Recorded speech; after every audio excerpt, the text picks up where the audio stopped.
If you were walking towards Parramatta Station on 25th of July, you would have seen a massive, intriguing gathering. That powerful rally was organized by PATCA, the Periyar Ambedkar Thought Circle of Australia, spreading vital awareness about social injustice. I am Jaideep Padalwar, author of Engineering the Australian Dream and host of Life Unplugged.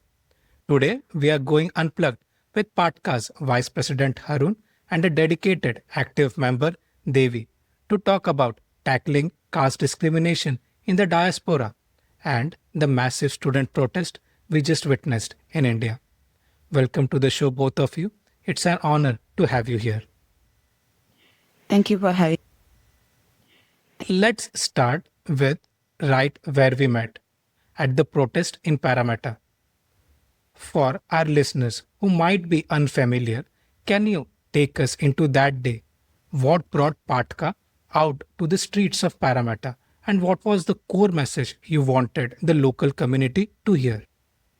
What brought us to Parramatta Square is the strength the students were showing in India for a month, even after they have been beaten up by the police, or how the government has treated them and how the media has discredited them, but still they had the strength to fight for a fairer education system. So that made us to show solidarity from diaspora that it's not you alone, and we also stand with you, and there should be a fairer education system. And that's why there are multiple organizations, not about PATCA. There were Ambedkar organizations, there were Muslim organizations, Overseas Congress was there, Sikh organization was there. So we as a whole, across India, the diaspora groups come together to our Indian students. And the Indian students were fighting for fair NEET against paper leaks, and they wanted the government to take in accountability. But the stand of PATCA is much more than that. PATCA says it's not about fair NEET, it's about ban NEET, because that's what our Dravidian ideology says, because most of the entrance exams are designed to leverage upper class people who has money, power, and coaching classes. But at the same time, the marginalized community, someone like me who was a first generation graduate, we can't afford for such coachings on entrance exams, because for us, education itself is a struggle. And on top of that, if you're introducing something called NEET, because that is something out of our syllabus, because we are studying in a state board, because our particular state board is designed for the children belong to that state based on the social issues we have, based on the mobility we have. So that's how the syllabuses were designed. But you are introducing something called NEET on us, which is something foreign to us, and we need to study this, and then we need to compete against NEET across India, where we need to come across social economic hurdles. So that's why the stand of PATCA is against NEET, and we want to show our struggle. But it was intensified in 2017 after a suicide a rural girl called Anita, and she went up to Supreme Court to fight against NEET to show how it is socially, economically challenging for her, because she scored 88%, but still she's not able to clear NEET. Our main aim of PATCA at the protest was to, one, show the solidarity, and the next is to show how NEET itself is against social justice. It's not about fair NEET, that there is no fairness in NEET. The NEET itself need to be banned out there. So, what would the association's view be if that NEET exam is not there anymore? So what would, or how should the structure be that you would think that it's fair on the Indian education system or anywhere else? Okay. So again, I need to go back our Dravidian leaders, what they have demanded so and so for last 100 years, that state should have its own autonomy on education, because education wasn't stateless until emergency. During emergency period, it went to union list, not union list, it's a concurrent list. And in concurrent list, obviously, even though you have certain rules, it can be overridden by the union government. So that's what happened to NEET. Even though we had our own common entrance exam in Tamil Nadu until 2006, then it was abolished by then Chief Minister Kalaignar Karunanidhi, because he felt that the common entrance exam is stopping marginalized and caste community kids to have professional educations like doctor or engineer. And the first batch who was able to avail without common entrance exam, and My father was struggling to educate me the higher studies, like higher studies, 11th and 12th. Definitely, he wouldn't have afforded for an common entrance exam. But that signature has changed the fate of so many people, so many first generation kids like me to come until here. It's fair. The state should determine what we need. Because our state has a decision that common exam is stopping first generation kids and marginalized kids. So then they have moved to whatever you're scoring in your 12th. You can study in CBSE, you can study in matriculation, you can study in state board syllabus. End of the day, your percentage, the 12th percentage, will decide whether you can be a professional or not. So that's the decision made by our state. So each and every state should have their own set of entrance exam based on their social economic backgrounds. Then that would be fair. There shouldn't be something called centralized saying, like without understanding how each and every state works. Someone should not impose things on us. At the same time, we are against it in our state. Sub-state believes for our social economic background, only NEET is a part of state. You go ahead.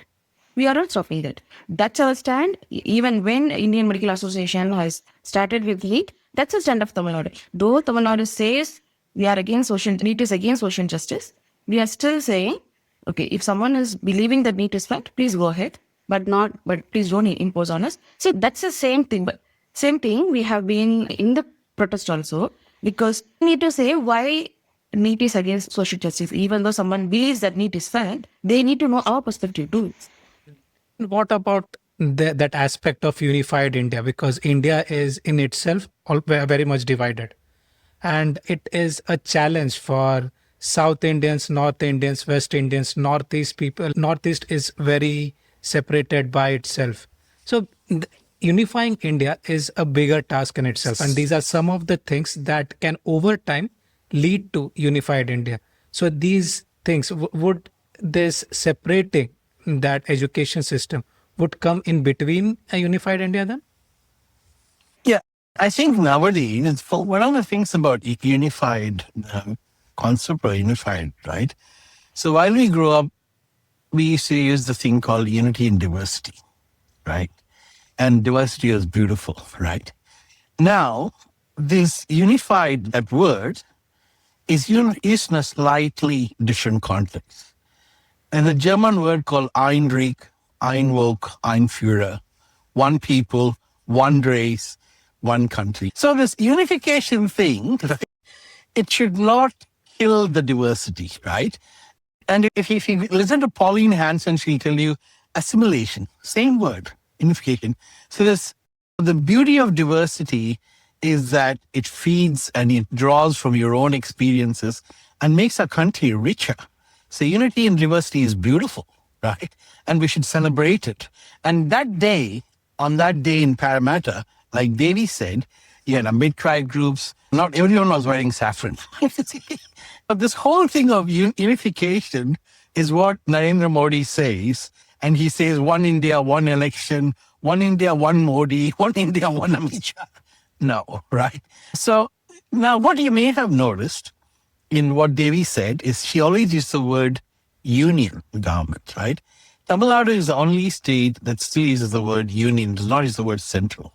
Because what we believe in is a federated structure where all of us are independent states and we're able to cater to the wants and needs and aspirations of our own people. And we come together as India, right? I think we had to be very careful about confusing with discarding the diversity and richness of our country. That does make sense. So I'll move to second question now. PATCA stands for Periyar Ambedkar Thought Circles of Australia. For an Australian audience or even members of South Asian diaspora who grew up away from the subcontinent, how do you explain the philosophies of Ambedkar and Periyar, and why are they so deeply relevant in 2026 and in Australia? We have the names of these people, Ambedkar and Periyar, because they stood for something. So it's not the names that's important. It's what they stood for that's important. What they stood for is equity, right? What they stood for is humanism. What they stood for is every human being has the right and inalienable right, if you like, to dignity, to social justice and equity. That's relevant here in Australia. It's relevant in Iceland. Why is it so relevant in Australia? Because as we move into this increasingly prominent right-wing narrative that supports corporate interests, right, and leads to huge inequities, even in Australia, they are more relevant than ever before for the wider Australian public. Social equity has to be our right, and we all should come together, regardless of color and skin. Why is it important to the South Asian diaspora? Now, what we need to understand is there is racism and there is discrimination. There's intercultural discrimination. People have different skin, different ethnicities, but there's also intracultural discrimination, right? So that's well and truly here, because very often what people say is, no, look, it's in rural India, right? It's not here. That's wrong. It is here in Australia, right? So we've had, when we say things like this, we have to be, when I say that it's here, I just can't say that willy-nilly, right? So just to give you an idea of how we know that it's here, so there have been a lot of media reports. Around 2020, what happened was, just after COVID, people realized that racism had spiked. If you remember the China virus and all of that, the Australian Human Rights Commission became really interested, and they said, all of these days, we've just been talking about racism from the perspective of skin color and ethnicities. Maybe there's an intersectionality to it, right? And so they first, brought in the intersectional lens, and subsequently in 2023, they went around doing community consultations, and PATCA was leading one of those community consultations on caste discrimination. And the reason I'm telling you is to give you the robust data that supports caste discrimination. So we collected data along with an Ambedkar group and PATCA. We collected data all across Australia, right? And this data was collected by us. And while we collected the data, we had to record it on video, record the transcript, write the transcript down. And all of that was done by a university professor. And the Ambedkar groups did that with someone who had actually flown down from Oxford for this. And this data was taken and given to Monash University.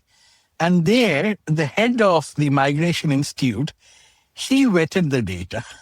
And then, so the two professors, and three professors right there, that was taken and given to FECA, it's the Federation of Ethnic Communities Council. They vetted it again, and they gave it to us. It was a rigorous process.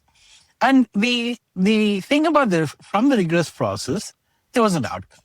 And the outcome was this: wide-ranging, invisible structural discrimination that impacts on public life, be it education.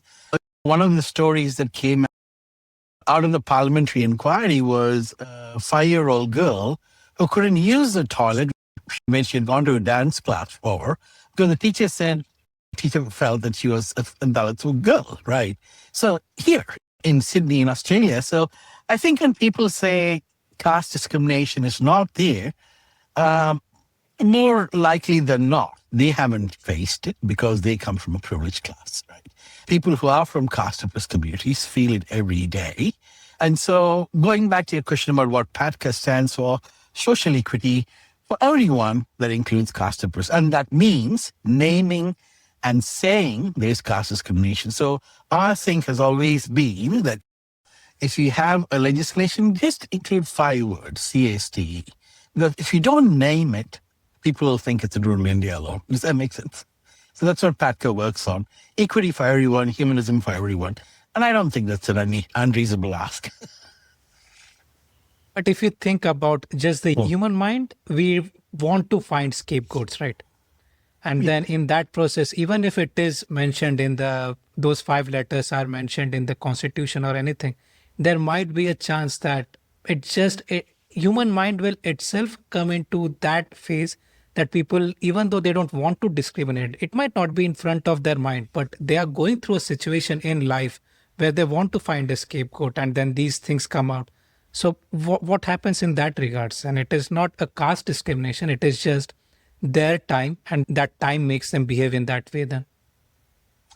To be fair, you say it so nicely, right? As human beings, we have intrinsic prejudices, right? And it is not only caste, it could be gender, it could be many things. So the way to address that is, of course, legislation is just one of the remedies, right? If people do something bad. The biggest thing is really education and awareness building, right? Now, Devi and people in Tamil Nadu don't have a caste name, right? It happened in one generation. Periyar gets up one thing and says, right now I'm going to lose my caste name. It happened immediately, right? So it's not impossible. I think what's important is, yes, there's a problem. The problem is indeed formidable, but it's not impossible. We have solved, and if you really look at the outcomes of Tamil Nadu in terms of social justice and sustainable development indicators, in many cases, we are at par with Europe or even Australia, in some cases above Australia, because of social justice and equity. Am I telling you that there's no bias? Oh, there is bias still, right? But you can overcome it. And I think to say that people will be intrinsically biased and we want to do nothing about it is not a solution. If anything, we need to increase education and awareness, knowing that there has been successes. And if it's not there, you try and do it in a different way. But the evidence is that we have been successful and we can be successful. I'll tell you a small example in this country. 4 years ago, when we started this process, people were reluctant to identify their Dalit ancestry. This year, we had 4 Ambedkar Jayantis, one from the Gujarati community, one from the Marathi community. PATCA did one. And it was amazing. So there is an opportunity to change, and we just need to talk about it. That's all. So that brings me to the next question. A lot of Australians might think that caste discrimination is something and ancient or strictly limited to rural India. But your organization highlights it as a pressing and structurally invisible issue here. What does caste discrimination actually look like in contemporary and corporate or social spaces in Sydney or Melbourne or any other parts of Australia?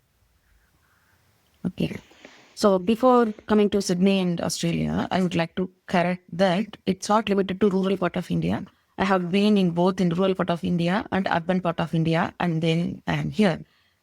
I can tell in stages, like when I was in rural part of India, I come from an intermediate caste. So it's like that particular caste will be in the village.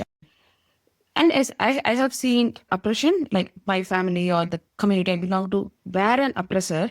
So that's where I started fighting caste, because that felt very uncomfortable. And then I came to for studies. So there it was shocking, because the college kids were having their own caste groups, and they were using, there is a word called chamar in Hindi, there is an equivalent word in Tamil. So they use that word to scold each other. But I know there are people who come from SC community in my class, and how they would have felt each and every time. So, and then I came to Chennai. So in Chennai, I was in an apartment. It was mostly owned and occupied by Brahmins. And there used to be one owner. He'll simply come and scold us. Like myself and my partner will be there. He'll be saying, oh, you are using a lot of water. You are doing this. Your bike is here and this, that. And then after a week, his wife came and apologized.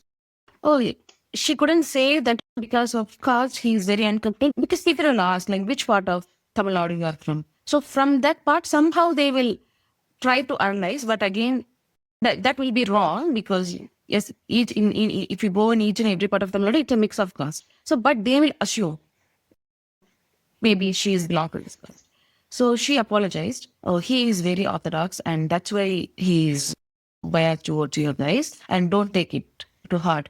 So it's not limited to rural part of India. It's in urban spaces too. People who says that they are well educated, they are in the corporate ladder, in the higher ladder, still they follow caste. And then after I came to Australia, the day one in 2019, one of my Indian manager, he asked which part of Tamil Nadu I'm from. And then I just told the exact village name. So he couldn't think for it. He wanted to know what's my caste. So he is asking the other guy who is also from the same part of Tamil Nadu, hey, is she from your part? But he knows me, like, how I used to oppose all these things. And that guy was very uncomfortable whether to answer that or not. So, because what makes him to know the first day what caste I am? And then there was an interesting conversation going on in a social gathering. And then I was talking about how equality should be, like what things need to be abolished. And then one of my friends said, oh, no, Devi, we all can't be equal.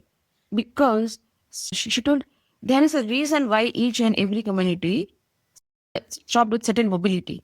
And there are certain castes which were supposed to be only outside of the villages because there is a reason to it. I was completely shocked because by that time, she was in Australia for more than a decade. She's a citizen. And then I was very disheartened because I was thinking that she is my friend. I couldn't say she's my friend anymore. So I went and discussed with my gym trainer. She is also from India. And then she said maybe she's a casteist because she wants a reservation. I was like, excuse me, I'm someone who benefited out of reservation. And then I explained to her, no, people won't talk to people who avoid reservation. They don't want caste.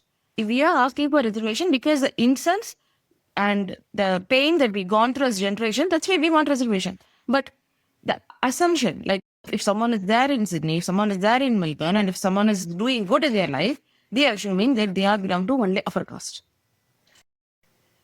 Against to see people, like this is how people should be, they should be limited to certain places. So that's very shocking. It is there in school, it is there in corporates, it is there in social gatherings. In corporates, it became day in, day out. If someone is little bit educated about caste, they will say how many caste discrimination Indians are facing in each and every day in corporate settings. And especially if you have Indian managers, if you have Indian leadership there in there, even in Sydney or Melbourne, in Australia, you will know. And there are things like only certain particular caste is being recruited because out of Tamil Nadu, all other people has a surname. Obviously, you will know who belongs to what caste it is. So even that is happening. PATCA has had some massive wins recently, from submitting dozens of representations to Australian Human Rights Commission to getting political parties like NSW Greens to formally recognize caste discrimination as a form of racism. Can you tell us about the progress you are making towards Australian anti-discrimination laws? So I think one of the most important things to say is that PATCA is not the only organization who did that, right? There are other Ambedkar right organizations. And what we did at one stage is we created a coalition against caste discrimination. And some of the submissions are from them, some of them are from PATCA. So it's just not PATCA. And the reason I say that is it's important to recognize that even among caste oppressed communities, there's a lot of diversity, right? People from Maharashtra, Nepal, Tamil Nadu, we all face different kinds of caste discrimination. But we all did it together. And yes, we have had, and we all came together, and New South Wales was the first party to recognize caste in its definitions of racism. And like we discussed before, the Australian Human Rights Commission, only group for which the Australian Human Rights Commission recommended legislative protection and protection in our anti-discrimination laws and policy is caste oppressed groups. So that was a huge win for us, right? And more recently, PATCA gave testimony to the parliamentary inquiry on measures to combat right-wing extremism in New South Wales. One of the interesting was that inquiry was not formulated for caste discrimination, but they heard the stories and they were so powerful that they actually put a separate section on caste discrimination, even though it was not on the terms of reference, right? For that to happen at the highest parliamentary body, it was a big success for PATCA. Now, as far as legislation is concerned, the Queensland legislation already includes caste in its definitions of discrimination. So arguably, that's probably the first in the world, outside India, of course. And I think first state, because In the US, Seattle, which is the city council, has done that. California has not done that. So I think in terms of states, we may be the first in Queensland. The anti-discrimination legislation is undergoing a review now, and we've made some submissions. At a federal level, the Australian Human Rights Commission, as I said, has already said that the only problem is that the current government has not implemented the recommendation of the HRC. If they implement it, the legislation will be there. Now, the current government has not done that. So that's at the federal level. State level, Queensland's happening. Some work is being done in New South Wales. But it is really gratifying to have caste discrimination recognized in a parliamentary report. What we are also trying to do is, one of the things is about the curriculum. So there were some concerns about Varnashram Dharma and Sanatana Dharma feeding into those narratives that came out of the studies. So that's something we'd have to have an ongoing conversation about so that children don't have these constructs in their mind. But that's legislative and policy, if that makes sense. But just from my personal experience, all these things that you did touched upon from now. So being from ST, that discrimination actually pushed me to work harder. It pushed me to be better than everyone else in every aspect of my life, that nobody can point a finger at me and say that I don't deserve it and I'm here because of some other reason. So so all that discrimination that people do want to, including you, want to spread awareness about, there can be an awareness about the other aspect as well. Even if there is that discrimination, don't think of it as a weakness, but think of it as a positive energy towards you and make you work harder. Would that be a fair judgment on, or a fair assumption? I think one of the things, though, if I may quickly say this, is without dismissing your point, one of the things people say is, I actually have a problem with that construct. The reason I have a problem with the construct is very often people say, you're not doing well because you haven't worked hard. Right? That's not true. Right? Everyone should have equal opportunity. Good, you worked hard, but you shouldn't work more harder than anyone else. Everyone should have equal opportunity because we all are paying the same amount of taxes.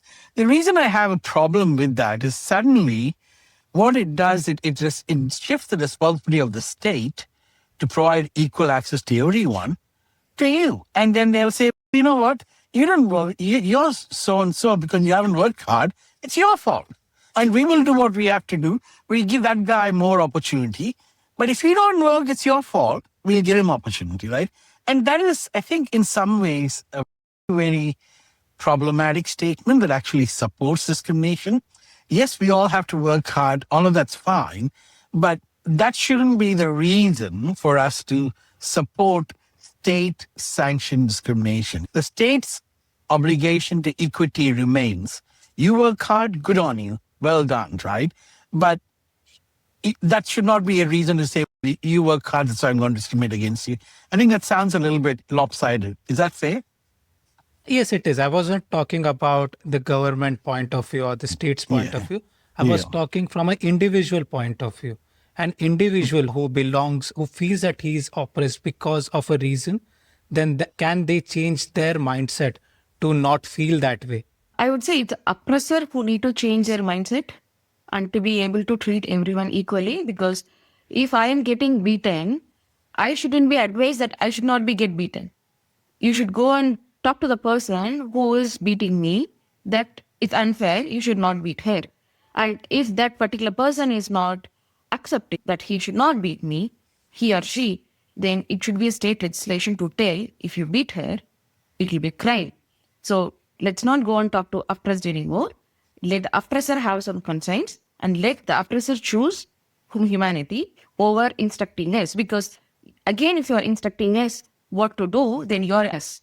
So that's a statement I want to say for this question. I think the other thing what Jay is asking about is, should the oppressed have pride in their identity and that they can resolve it to, that's what you're asking. Okay? Yeah? Yes. Yeah. So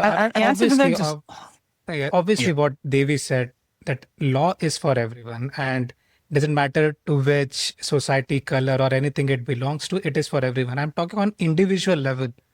just for someone who is feeling oppressed, not about the oppressor. Obviously, the oppressor there should be some punishment that comes with from the state, from the judicial system. But on an individual level, just to put yourself above, and not that mentally you should not think that you are below someone, but that gives you power to be above someone.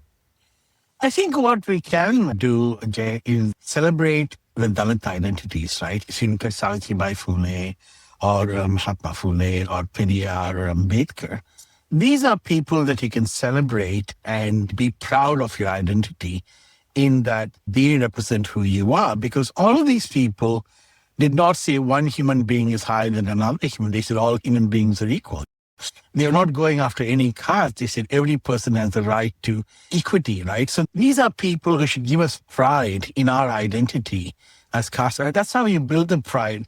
You celebrate them, you celebrate their works, you celebrate the Dalit identity, celebrate the Dalit culture, right?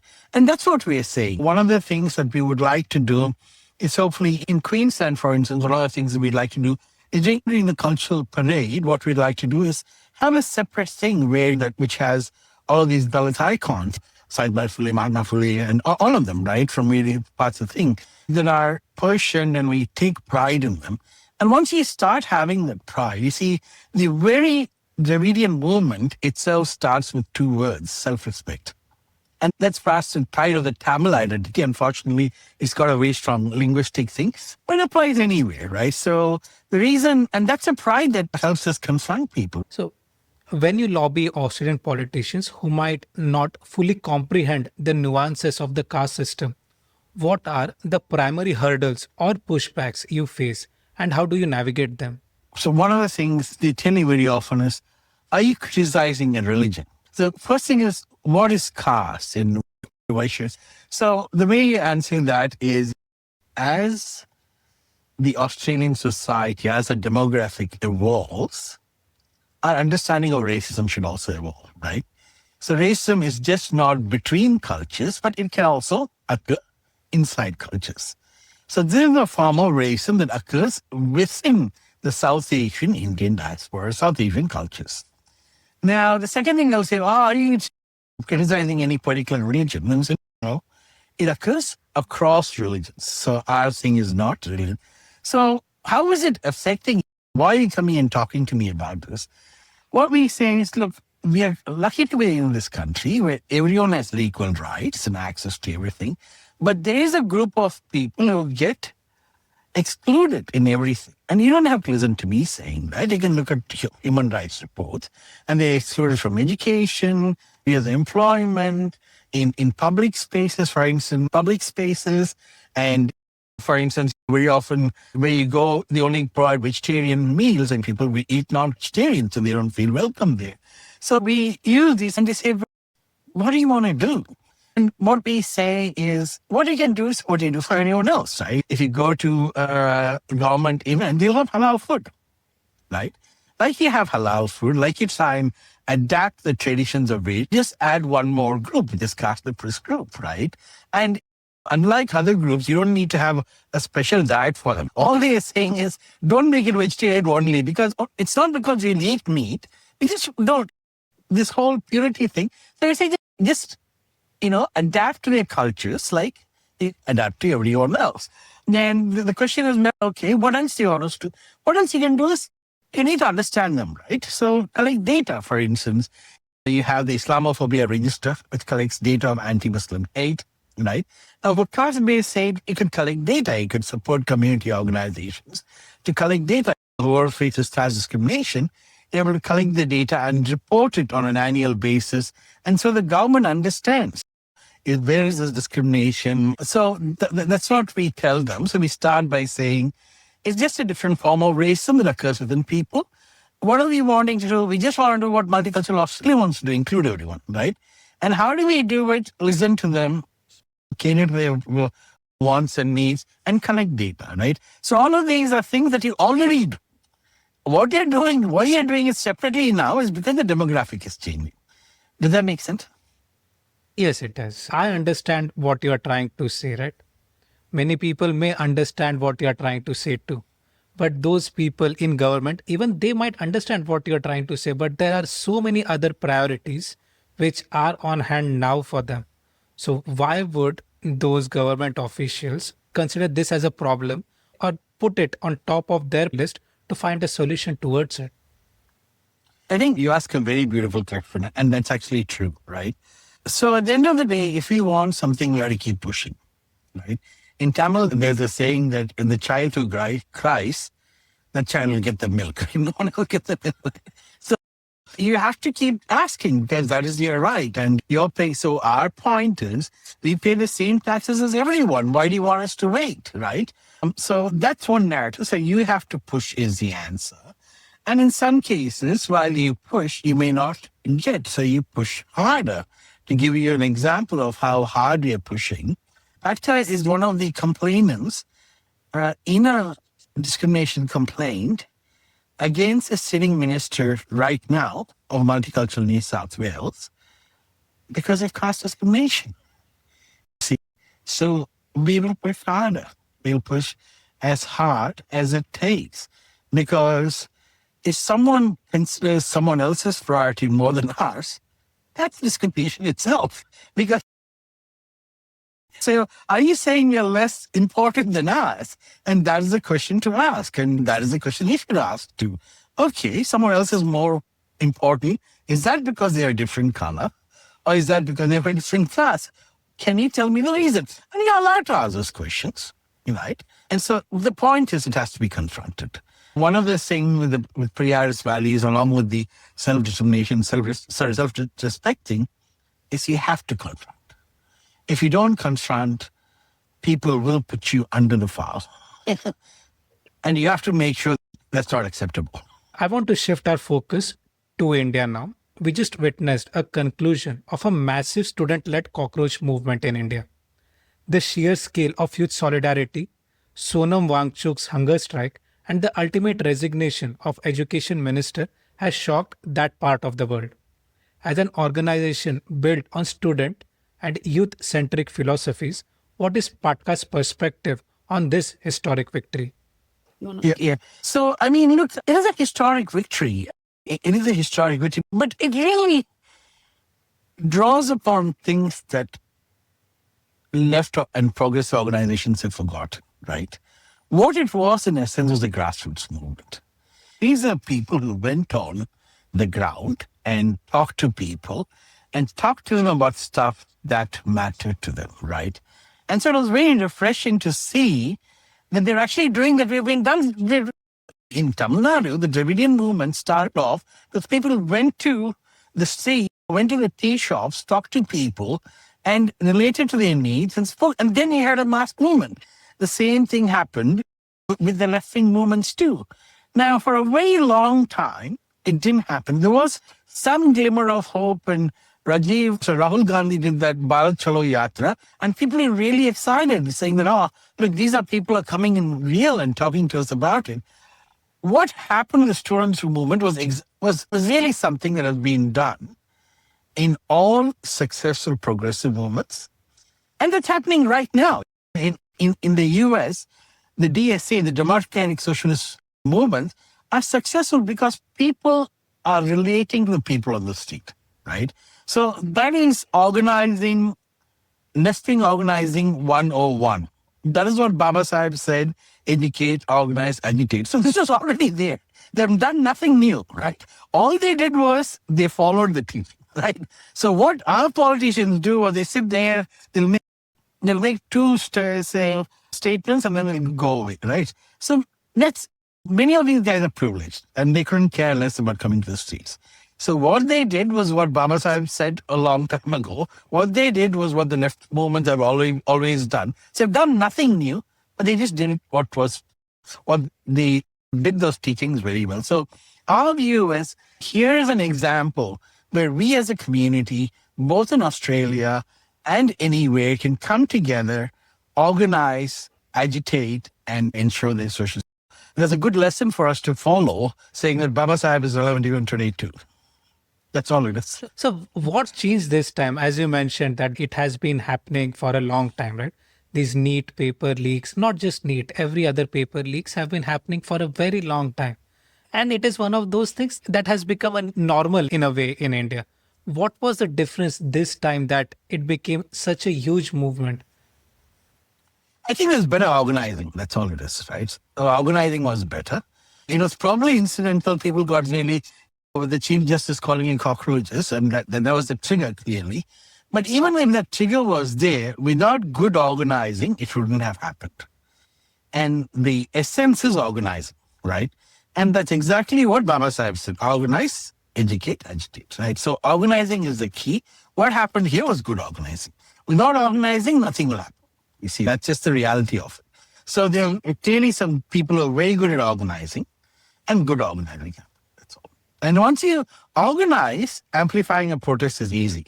So for instance, what PATCA is doing, a lot of what PATCA is around organizing. That protest that you saw there was actually started by an Ambedkarite group, and then the IOC came into it, and PATCA joined it, and we all got together and organized, right? So there's one big thing is, organize. So this protest in India was largely focused on systematic exam leaks and lack of economic opportunities for educated youth. But it really exposed a deeper cry for the government accountability. How do you think this success of youth movement back home impacts the morale and activism of the diaspora here in Australia? Yes, the most important lesson is, as Harun said, it's educate, organize, and agitate. And at the diaspora, even here, there are people who are against what is happening in India, but they were afraid to come out, or they were like, oh, if I come out and talk, will I be an outcast? So there are a lot of restrictions were there. Even in India, there are people who had a lot of issues with the government. They had a different view, but they were not ready to come out. But this youth-led movement made everyone to come out, and also this divide and rule, what was happening for last 1 years, there were people were divided into different sections, and then that pressure was broken. Whether I can go and join with this group, that group. So those things were broken, and they were all led together as a student protest. But it's not about students alone. In the protest, the public were there. Even one lady, she gave an interview beautifully. Her husband is a Delhi police, but she is taking her kid alongside for the protest because she says these youths are fighting for my kids' future, so I need to go and join them. And then political parties also show their solidarity. MK was there, Congress was there, even other political parties from different parts of India. So it became one movement. So the lesson from there to diaspora is, let's break that pressure. Let's stand for, let's acknowledge what is happening in India. And there, if you are doing all these things in Australia, the racism will increase. If you are doing all these things, how the Australians will look at us? Come on. We are doing parades when Modi is coming to Melbourne or Sydney. We are doing all these holy celebrations, Ganesh Chaturthi celebrations in open. And someone has put a video in Instagram, what is happening in the temple near the Venkatarayan temple. All the lemons were squeezed and it was all messy. So if those things are happening, and if the Australians are not bothered about this is just a silent demonstration. We are showing the solidarity. This will not make Australians judge Indians. It will make us proud to say, because we all benefited from that education system. And even after moving from India to Australia, we are still able to support them, and we are still able to come in a solidarity with the Indian students. Yeah, I think it's a lesson from India to diaspora to break that pressure and stand as one. And we are able to show that unity is diversity. We all forget all the political differences. Even in the protests, there were people from different political parties too. But still, we are able to show one support. So that's a lesson we can take from them. Nice. Because it is one of those things that I do feel awareness is important. And when that awareness comes in, it becomes much easier for people to relate to it as well. Yes. Thanks. So for the South Asian diaspora listening to this podcast, especially those who may feel insulted from these issues or feel uncomfortable talking about them, what is your call to action for them? Our call to action is speak up when something is happening to you, when someone is discriminating you, when someone is making you feel less, you need to speak up. Only if you speak up, we can someone help you. And it's not about you, it's about the future generation. It's for your kids, it's for your upcoming generations too. And again, PATCA is not limited to Indian diaspora. PATCA has members from Sri Lankan community, and we welcome people from the South Asian diaspora, because we know the caste system is not limited to India and Sri Lanka. It is there in the whole South Asian countries.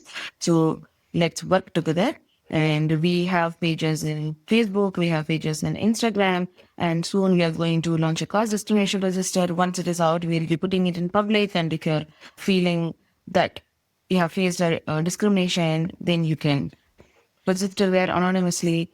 And you can reach out to myself or Harun if you know us in person too. And there are other PATCA members in the public, and you can reach out to them. And there are Ambedkar groups, there's a solidarity groups, and they can also help you in reaching to us. And the last question is about, if people really want to support PATCA, are there any upcoming events where people can get involved and where they can learn more about you guys and the movement you're carrying out? We have a couple of things that we engage with the community on regular basis. We are having a webinar where we'll be getting people. They might be a politician, they might be a scholar, they might be an academic. So they will be having a session with PATCA and its members. It's not limited to PATCA members. It is open to public and people from different parts of India to join the webinar. And we have a book club that has been run by PATCA members, but it's not restricted to PATCA. You can join the book club. You can find like-minded people. We are doing something for Periyar's birthday on September 17th, and that will be on our social media page. You can follow our social media page, both in Facebook and Instagram, and then you can catch up with those events. Thank you very much. Thanks for your time. Thank you so much. Thank you. Thanks, Jaideep.